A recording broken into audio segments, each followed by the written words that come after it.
बिस्मिल्लाहिर्रहमानिर्रहीम। Welcome to the cook with Noore. अस्सलाम वालेकुम। आज हम अफ़गान चपली कबाब बिल्कुल रेस्टोरेंट स्टाइल में आपको बनाने सिखाएंगे।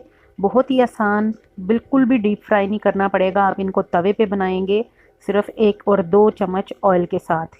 ईद पे बनाएं या दावत में बनाएं, बहुत ही मज़े के बनेंगे। तो वीडियो को एंड तक ज़रूर देखना है आपने, और चैनल को सब्सक्राइब करना नहीं भूलना। बिस्मिल्लाहिर्रहमानिर्रहीम के साथ शुरू करते हैं। मेरे पास ये बीफ का कीमा है 2 kg, और इसको 2 दफ़ा मशीन से निकाला हुआ है। बिल्कुल बारीक जो मशीन में पीसा होता है वो वाला कीमा। अब इसमें लहसुन का पेस्ट 2 टेबल स्पून और अदरक का पेस्ट भी जो है वो 2 टेबल स्पून, यानी जिंजर और गार्लिक दोनों का जो है पेस्ट 2-2 चम्मच डालना है आपने। और ऑनियन पेस्ट भी मैंने आपको बनाना सिखाया था, तो ये ऑनियन पेस्ट भी जो है ये भी 2 टेबल स्पून इसमें शामिल कर देंगे। 2 kg कीमा यानी कि मिन्स्ड है, तो इस वजह से 2-2 चम्मच ही तमाम चीज़ें मैं डाल रही हूँ। ग्रीन चिली पेस्ट भी मैंने आपको बताई थी, तो ये भी 3 टेबल स्पून डालेंगे। हरी मिर्चें पिसी हुई, ग्राइंड की हुई, यानी 3 टेबल स्पून चली गई। और इसके साथ लाल मिर्च पाउडर 1 टेबल स्पून, हल्दी 1 टेबल स्पून, सूखा धनिया 1 टेबल स्पून, गरम मसाला भी है वो भी 1 टेबल स्पून डालेंगे। और नमक जो है टेस्ट के हिसाब से डालिएगा, मैंने 1 टेबल स्पून ही डाला है। और 1 अंडा शामिल कर देंगे।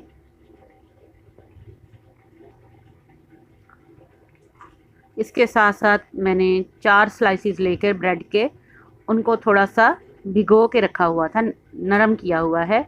थोड़ा सा पानी डाल के, आधा कप पानी डाल के स्लाइसिस को नरम किया था। पानी ड्रेन कर दूंगी, यानी कि पानी निकाल दूंगी। और ये स्लाइसिस बिल्कुल भिगोए हुए नरम हैं, इनको इसके साथ ही हम पीस लेंगे।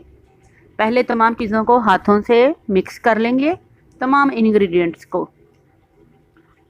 उसके बाद इनको हम मशीन में पीसेंगे, चॉपर में इनको पीस लेंगे। चलिए, इनको तमाम चीज़ों को पीसने से पहले 1 बड़ा चम्मच जो है तिक्का मसाला भी मेरे पास है, तो मैंने वो भी डाल दिया है। तिक्का मसाला ऑप्शनल है, अगर आप डालना चाहें तो डाल लीजिएगा। थोड़ा सा इसको हाथ से मिक्स करने के बाद 1/2 कप जितना इसमें आपने बेसन शामिल कर देना है। तमाम अज्जा को ये देखें मैंने मिक्स कर लिया है अच्छी तरह से। और ये बाइंडिंग देखें कितनी अच्छी हो गई है। थोड़ी सी ब्रेड जो हमने गीली नरम करके डाली है, उससे ये बाइंडिंग बहुत अच्छी हो गई।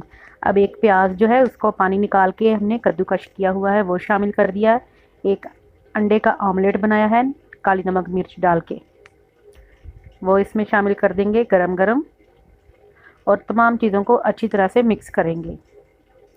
आप चाहें तो इसके अंदर छोटे छोटे हरी मिर्चें और टमाटर भी काट के डाल सकते हैं, धनिया वगैरह भी डाल सकते हैं। और मैंने इसमें टमाटर के स्लाइस अलग से रखे हैं। जब इसके चपली कबाब बनाएंगे तो ये ऊपर हम इसके लगा के गार्निश करेंगे। चलिए शुरू करते हैं चपली कबाब बनाना। अब तवा हमारा जो है हमने मीडियम फ्लेम पे गरम रखा हुआ है, और इस पर सिर्फ 2 टेबल स्पून ऑयल डाला है। हाथ में आपने बड़ा सा एक कीमे का जो है लेकर हिस्सा, और उसको इस तरह चपली कबाब की शेप देनी है, प्रॉपर बड़े साइज़ की। चपली कबाब हमेशा थोड़ा बड़ा साइज़ का होता है, तो इसको थोड़ा लंबाई रुख में बनाते हैं। और इसमें टमाटर रख के आपने अच्छी तरह से इसको दबा देना है। इस तरह से दोनों हथेलियों की मदद से दबाएंगे तो टमाटर अंदर अच्छी तरह से इसके इस तरह से चला जाएगा। अब आपने दूसरी साइड जो है उसको दबाना है, टमाटर को ऊपर वाले हिस्से में रहने देना है। हल्का सा जब ये ऑयल में, ये देखें इस तरह से जब इसमें हल्का सा ऑयल लग गया, तो फिर आपने इसको साइड पे कर देना है। और दूसरे भी इस तरह से बना लेंगे। बहुत ही आसान है। आप इसको बीफ से बना सकते हैं, मटन से बना सकते हैं, या चिकन से भी बना सकते हैं। तमाम ये देखें इस तरह आपने तवे पे इनको प्रेस लाजमी करना है, चम्मच या हाथ की मदद से, लेकिन ऑयल पे छींटे ना पड़े आपके हाथों पे, ये ख्याल रखिएगा। अब कलर आने तक इसको एक साइड जो है इसकी फ्राई करते हैं। तकरीबन 2 मिनट हो गए हैं। ये देखें माशाल्लाह बहुत ही प्यारा कलर आ गया है। और मैं इसको प्रेस करूँगी, ये देखें दूसरी साइड भी।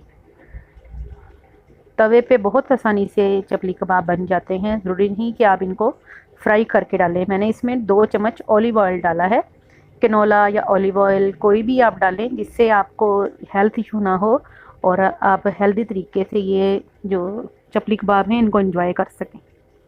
बहुत ही ज़बरदस्त माशाल्लाह से हमारे चपली कबाब बिल्कुल तैयार हो गए हैं। मीडियम फ्लेम पे आपने इनको कुक करना है तो इंशाल्लाह ये बिल्कुल ऐसे ही तैयार होंगे रेस्टोरेंट स्टाइल में। ईद पे बनाएं या दावत वगैरह में, किसी भी मौके पे आप इनको बना सकते हैं और बहुत ही टेस्टी और डिलीशियस होते हैं। मैं ये थोड़ा सा खा के आपको बताती हूँ, वाकई माशाल्लाह बहुत ही बेहतरीन तमाम अच्छी तरह से ये पक गया है। ये चपली कबाब जो है बिल्कुल परफेक्ट रेडी हो गया है। आँच मैंने बंद कर दी है इसकी। चलिए मैं ये आपको दिखा रही हूँ, देखें माशाल्लाह बिल्कुल बेहतरीन हमारे ये चपली कबाब तैयार हुए हैं। तो आप लोगों ने भी ज़रूर बनाने हैं और मुझे कमेंट बॉक्स में आपने ज़रूर बताना है कि कैसे लगी आज के आपको ये चपली कबाब। ज़रूर ट्राई कीजिएगा, ख़ुद भी खाइए, फैमिली को भी खिलाइए और मुझे कमेंट बॉक्स में ज़रूर बताइएगा कि कैसी लगी आज की ये रेसिपी। उम्मीद करती हूँ आपको बहुत ही पसंद आई होगी। दुआओं में याद रखिएगा। अल्लाह हाफिज़।